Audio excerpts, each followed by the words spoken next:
আমি ওই প্রেম রস আস্বাদন করতে চাই। রাধারানী বললে, প্রভু তুমি পারবে না, তুমি পারবে না প্রভু,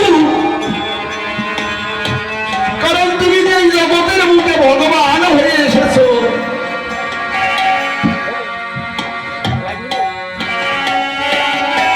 ওই প্রেম রস আস্বাদন করতে হলে যে ভক্ত ছাড়া ওই প্রেম রস আস্বাদন করতে পারবে না। ভগবান বললেন, আমি তাই করবো রাধে, আমি তাই করব। তবে তোমার তিনটি জিনিস আমাকে ভিক্ষা দাও, তোমার ওই ভাবকান্তি বিলাস।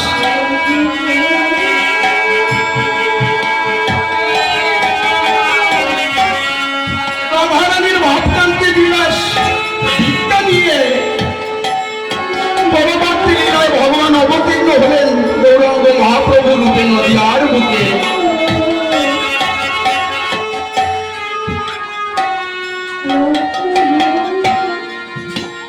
নদিয়ার পথে ঘাটে হা কৃষ্ণ বলে কেঁদে বেরিয়েছে। শুধু ওই অহৈতুকী অকামনা বেদান্তিকা যে প্রেম রস আস্বাদন করবার পরে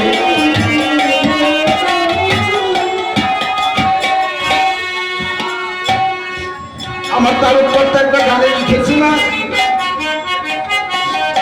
কাঁদে হা কৃষ্ণ বলে দুই পক্ষ ভাসে চোখের জল